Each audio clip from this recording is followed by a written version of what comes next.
ஈழத்தமிழர்களுடைய பங்களிப்பிலையும் விஜயனுடைய பங்களிப்பு குறைவாக இருக்கின்றது. அதற்காக நாங்கள் இங்கிருந்து போய் வாக்களிக்க முடியாது, அது வேறு விடயம்.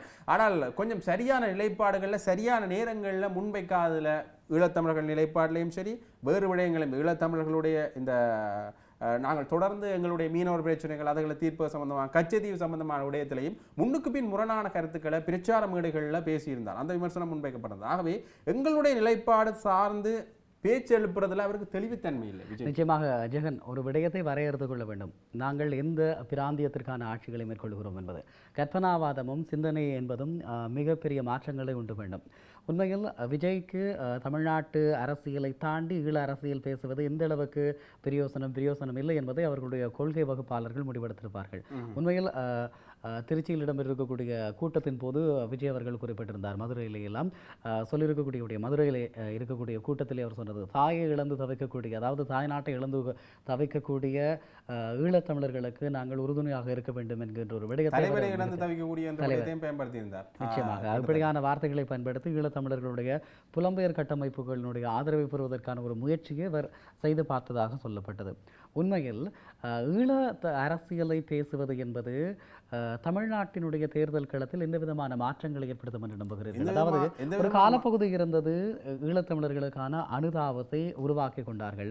ஈழத்தமிழர்களுக்கான அரசியல் நிலைப்பாடுகளை மிக கனகச்சிதமாக மேற்கொண்டவர்கள். ஈழத்தமிழர்களுக்கான அரசியல் தங்களை தியாகிக்கின்றவர்களுடைய காலப்பகுதி இருந்த காலப்பகுதியில் ஆட்சி அமைத்தவர்கள் ஈழத்தமிழர்களுக்கு சார்பான நிலைப்பாட்டை எடுக்கவில்லை.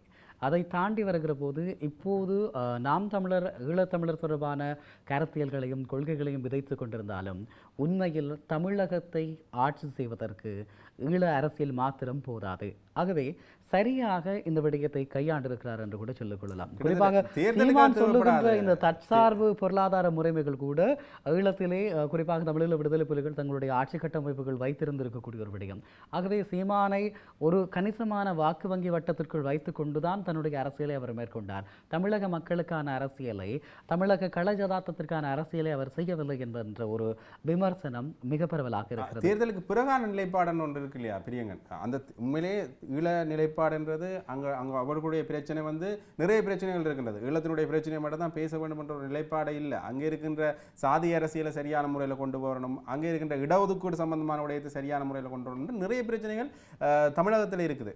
நான் கேட்குறேன், தேர்தலுக்கு பிறகான சூழ்நிலையில் அறுதி பெரும்பான்மை கட்சியாக தமிழர் தாவேகா வந்தாலும் அல்லது ஒரு கூட்டணி அமைத்து கொண்டு தாவேகா அல்லது முதலமைச்சர் ஆக தொடர்ந்துமே விஜய் நீடிப்பாராக இருந்தால் எங்களுடைய நிலைப்பாடுகள் சம்பந்தமாக எந்த முடிவுகள் எடுப்பார் என்ற ஒரு கேள்வி இருக்கு இல்லையா? நிச்சயமாக விஜய் சார்ந்திருக்கக்கூடியவர்கள், விஜயனுடைய கொள்கை வகுப்பாளர்கள் தான் இது தீர்மானிக்க வேண்டும்.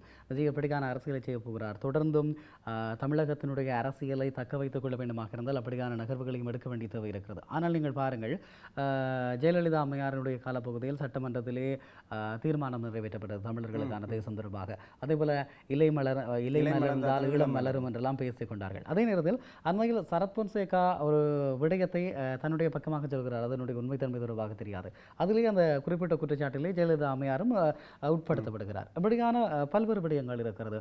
இதற்கு முன்பதாக தமிழர்களுடைய நிலைப்பாடு தொடர்பாக ஜெயலலிதா அம்மையார் எடுத்திருக்கக்கூடிய தீர்மானங்கள் வேறு, அவர் சட்டசபையில் எடுத்த தீர்மானம் வேறு, இலை மலர்ந்தால் ஈழம் மலரும் என்கின்ற கோட்பாடுகள் எல்லாம் வேறு. அதே போல கருணாநிதியை பொறுத்தவரை கருணாநிதி எப்படியாக நகர்ந்து கொண்டார், இந்த இறுதி யுத்த காலப்பகுதியில் காங்கிரஸோடு கூட்டணி வைத்திருந்தார், அவருடைய உண்ணாவிரதம் தொடர்பான விடயங்கள் விமர்சனங்கள் இப்படி நிறைய இருக்கிறது. ஆக தமிழ்நாட்டினுடைய ஆட்சி பீடத்தில் இருக்கக்கூடியவர்கள் ஆட்சிக்கு வருவதற்கு முன்பும் ஆட்சிக்கு பின்னாகவும் ஒவ்வொரு விதமான நிலைப்பாட்டை எடுக்கலாம். திராவிட ஆட்சிக்கு முடிவு கட்டி விட்டார்கள் என்ற ஒரு நிலைப்பாடு, அப்ப அந்த முடிவு வரைக்க மாற்றி வருகின்ற பொழுது அந்த மாற்றாவது எங்களுக்கு மாற்றா இருக்குமா? உண்மையாக திராவிட ஆட்சிக்கு முடிவு கட்டப்பட்டது என்று சொன்னாலும் விஜய் உண்மையாக தமிழ் தேசியமா திராவிடமா என்கின்ற நிலைப்பாட்டுக்குள் இரண்டுக்கும் இடையில் கால் வைத்தவராக, இரண்டு தோணியில் கால் வைத்தவராக தான் தன்னை வெளிப்படுத்தி இருக்கிறார். ஆகவே சில வேளைகளில் தன்னுடைய ஆட்சியை தக்க வைத்துக் கொள்ள திராவிட ஆட்சிக்குள் மீளவும் விஜய் இந்த ஆட்சியை கொண்டு செல்லக்கூடிய வாய்ப்பும் இருக்கிறது. கிட்டத்தட்ட அந்த பாணியை தான் பின்பற்றுவாரோ திமுக? அவரோட ஈழ நிலைப்பாடு சம்பந்தமாக திமுக என்ன செஞ்சோ அந்த விஷயம் தான், அதிமுக என்ன செஞ்சோ அந்த விஷயம். நிச்சயமாக பெரியாருடைய கோட்பாடுகளையும் பேசுவதாக சொல்லுகிறார், அம்பேத்கருடைய கொள்கைகளையும் பேசுகிறார், வேலுநாச்சியாருடைய படத்தையும் பிரசுரைக்கிறார், அவருக்கான நினைவு தினத்தையும் மேற்கொள்கிறார். ஆரம்பத்தில் சொன்னது போல மிக தெளிவாக பிறப்போர்க்கும் எல்லா உயிர்க்கும் என்று சொன்ன அந்த சமத்துவ கோட்பாடு என்பது இப்போது அவருடைய நிலைப்பாட்டிலே எந்த விதமான கவர்ச்சியை ஏற்படுத்த வேண்டும் என்பதற்காக அவர் இதை செய்கிறாரோ தெரியவில்லை. திராவிடத்தினுடைய அடையாளமாக இருக்கக்கூடிய பெரியாரை அவர் முன்னிறுத்துகிறார். அதில் மாற்று கருத்து இல்லை தானே. ஆகவே திராவிட ஆட்சி முழுமையாக விழுந்து விட்டதாக என்றால் இல்லை, பெரியாரை வைத்து அரசியல் செய்யக்கூடிய ஒருவராகத்தான் விஜய் தன்னை வெளிப்படுத்துகிறார். பெரியாருடைய அரசியலினுடைய சரியான புரிதல் இல்லாதவர்கள் தொடர்ந்துமே பெரியாரை முன்னிலைப்படுத்துவதும் பெரியார் என்ற நிலைப்பாட்டில் வச்சு பேசுவதும் அவருடைய சொந்த பேரை பயன்படுத்தாமல் பெரியார் என்ற நிலைப்பாட்டில் வச்சு பேசுகின்ற பொழுது அவர் முன்னிலையானவர் என்கின்ற ஒரு விஷயம்தான் இங்கே முன்வைக்கப்படுகின்றது. ஆகவே பெரியாரினுடைய முன்னிலைப்படுத்தர்கள் பெரியார் சார்ந்த விஷயங்களை யார் யாரெல்லாம் முன்வைக்கின்றார்களோ கிட்டத்தட்ட திமுகவாக இருக்கட்டும் அதிமுகவாக இருக்கட்டும் அவர்களுடைய நிலைப்பாடுகள் அவர்கள் தொடர்ந்து முன்வைக்கின்ற பொழுது அவர்களுடைய ஆட்சி வடிவங்களும் பெரியாருடைய கொள்கைக்கு உட்பட்டதாக தான் இருக்கின்றது இல்லையா. தொடர்ந்துமே அதே ஒரு நிலைப்பாடு தான் தமிழக வெற்றி கழகத்தினுடைய நிலைப்பாடாகவும் அமையுமா? கிட்டத்தட்ட அந்த பெரியார் கொள்கையிலிருந்து கொஞ்சம் விலகினா கூட ஏற்றுக்கொள்ளாத மக்கள் சமூகத்தை திராவிட முன்னேற்ற கழகங்கள் உருவாக்கியிருக்கிறது, 2 கழகங்களும் உருவாக்கியிருக்கிறது. ஆகவே இந்த விஷயத்தை விஜய் பெரியாரை கைவிட முடியாத ஒரு சூழ்நிலை இருந்தாலும் அவரை தூக்கி வச்சிருக்கலாம். ஆனால் இதுவரை ஏனென்று சொன்னால் ஜெகன், தமிழகத்தினுடைய ஒரு தவிர்க்க முடியாத முகமாக இந்த திராவிட கட்சிகள் நீங்கள் குறிப்பிட்டது போல பெரியாரை ஆக்கி வைத்திருக்கிறார்கள். பெரியாரினுடைய அரசியல் வரலாறு, அவருடைய சுயாதீன தனிப்பட்ட வரலாறு, இவற்றுக்கெல்லாம் அப்பால் தமிழகத்தை ஆட்சி செய்கின்றவர்கள் பெரியாரினுடைய கொள்கைகளை பின்பற்ற வேண்டும் என்கின்ற நிலைப்பாடு ஏற்படுத்தப்பட்டிருக்கிறது. இது தமிழகத்தில் பாஜக காலூன்றுவதற்கு மிகப்பெரிய ஒரு தடையாக இருக்கக்கூடிய விடயம் இதுதான். ஆக இந்த பெரியாரை முன்னிலைப்படுத்துவது தவிர்க்க முடியாத ஒன்றாக விஜய் எடுத்துக்கொண்டால் திராவிட ஆட்சியை அவர் முன்னிறுத்துவார் அல்லது திராவிட ஆட்சிக்குள் சேர்ந்து பயணிக்கக்கூடிய நிலைப்பாடு ஏற்படும். ஆகவே இவருடைய தமிழ் தேசியம் தொடர்பான நிலைப்பாடு என்பது கேள்விக்குட்படுத்தப்படும். ஆகவே தேர்தலுக்கு பின்னதான அல்லது ஆட்சியை அமைத்து கொண்டதன் பின்பதாக அவர்கள் எடுக்கின்ற முடிவு என்பது ஈழத்தமிழர்களுக்கு சாதகமாக இருக்க வேண்டும் என்று சொல்லி நாங்கள் கூற முடியாது. ஏனென்று சொன்னால் இப்போதைய அண்மைய பேச்சுகளிலே விஜய் விடுதலை சிறுத்தைகள் கையொப்பம் கேட்டதாகவும் விஜய் கொடுக்கவில்லை என்ற விடயங்கள் எல்லாம் ஓடிக்கொண்டே இருக்கிறது. ஆகவே அவருடைய நிலைப்பாடு எப்படி இருக்கிறது என்ற ஒரு கேள்வி இருக்கிறது. ஆனால் விஜயை பொறுத்தவரை விஜய்க்கு ஈழத்தமிழர்கள் தொடர்பாக சிந்திக்க வேண்டிய கடப்பாடு இருக்கிறது. காரணம், விஜயனுடைய கடந்த காலத்திலே விஜய் ஈழத்திருநாட்டினுடைய ஒரு மருமகன். அடுத்த விடயம், விஜயனுடைய அரசியல் திரைப்படங்களை அதிக அளவிலே கொண்டாடி இருக்கக்கூடியவர்கள் ஈழத்தமிழர்கள். ஈழத்திலே இந்த நிலைமை இருக்கிறது. புலம்பெயர் நாடுகள், அதாவது இந்தியாவிலே இந்த திரைப்படங்கள் வசூலாவதையும் காட்டிலும் ஐரோப்பிய நாடுகளில் அதனுடைய வசூல் தொகை என்பது அதிகம். விஜயுடைய படத்துக்கு பணங்களை அள்ளிக்கொட்டுவர்களும் கூட ஈழத்தில் இருக்கிற புலம்பெயர் தேசத்தில் இருக்கிறவர்கள் தேவையற்ற நிதி பிரிவுகளை மேற்கொள்றாங்க விமர்சனமும் முன்வைக்கப்பட்டுகிறது இல்லையா. சரி, நேரடியாக இந்த நேரத்திலே தான் ஒரு விடயத்தை பேச வேண்டும் ஜெகன். விஜயனுடைய திரைப்படங்களுக்கு மாத்திரமல்ல, ஈழ புலம்பெயர் செயற்பாட்டாளர்கள் இந்த 2026 தமிழக சட்டமன்ற தேர்தலில் இருக்கக்கூடிய தனித்து போட்டியிடுகிற சுயேட்சை வேட்பாளருக்கு கூட காசு கொடுத்ததாக சொல்லக்கூடிய விடயங்கள் இருக்கிறது. அதாவது இந்த தேர்தலை ஒரு காலத்திலே பார்வையாளர்களாக இருந்திருக்கக்கூடிய ஈழ புலம்பெயர் சமூகம் இப்போது இதில் ஒரு தீர்மானம் எடுக்கக்கூடிய சக்தியாக அல்லது தீர்மானத்தை நோக்கி தள்ளுகின்ற சக்தியாக தங்களை மாற்றிக்கொண்டார்கள்.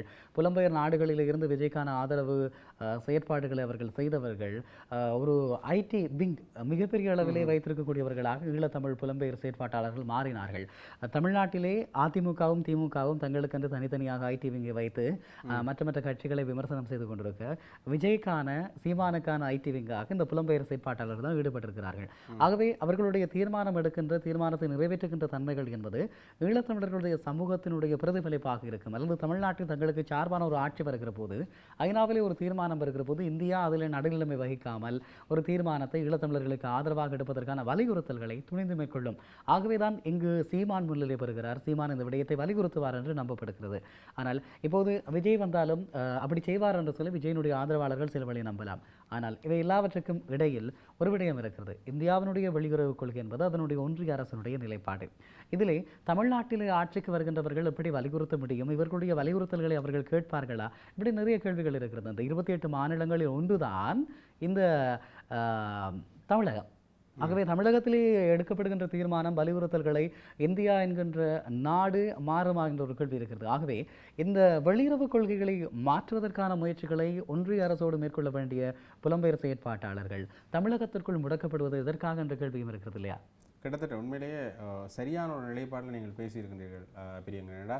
ஈழத்தமிழர்கள் ஈழத்தில் கொடுக்குற அந்த முன்னுரிமையை விட கிட்டத்தட்ட இந்த பணம் படைத்தவர்கள் அல்லது ஏதோ ஒரு வகையில் தங்களுக்குரிய ஈழத்துக்கான சில கொள்கை ஈழத்துக்கான சில அமைப்புகளை உருவாக்கியவர்கள் கூட அவர்கள் கூட எங்கே முதலிடுகின்றார்கள் என்று பார்த்தா இந்த அரசியலாக இருந்தாலும் சரி, திரைப்படமாக இருந்தாலும் சரி, அவர்கள் முதலிடுகின்ற இடம் எங்கன்னு பார்த்தா இந்தியாவாக தான் இருக்கிறது. ஆகவே தங்களுடைய முதலீட்டு திட்டங்களை ஈழத்தமிழர்களுக்கு சரியாக பெற்றுக் கொடுக்க முடியாத அவர்கள் இங்கே முதலிடுவதன் மூலமாக இங்கிருந்து ஈழத்தமிழர்களுக்கு ஒரு தீர்வு திட்டம் பெறும் என்ற ஒரு நம்பிக்கையை அவர்கள் உருவாக்கி கொண்டார்களோ அல்லது ஏதோ ஒரு வகையில் தொடர்ந்து பொது இப்படியான ஒரு நிலைப்பாடு இருக்கிறது. அதாவது எங்களால் சில விடயங்களை நிகழ்த்த முடியவில்லை என்று சொன்னால், யாராவது நிகழ்த்துவார்களாக இருந்தால், அதற்கான சாத்தியம் இருந்தால், அவர்களிடம் திட்டங்கள் இருந்தால் அவர்களிடம் அதை கொண்டு சேர்க்கின்ற ஒரு உளநிலை சாதாரணமாக ஏற்படும். இலங்கையை பொறுத்தவரை அதற்கான சூழல் இல்லாத நிலைமை அல்லது கெடுபிடிகள் விசாரணைகள் என்று வருகிற போது ஏன் வீணாக நாங்கள் இப்படியான சிக்கல்களில் மாட்டிக்கொள்ள வேண்டும்? ஆகவே இந்த இடங்களில் அதனை மேம்படுத்த முடியும் என்கின்ற ஒரு நிலைப்பாடு. அதே போல தமிழர்களுடைய தொப்புக்களுடைய உறவுகளாக தமிழக மக்கள் அடையாளப்படுத்தப்படுகிறார்கள்.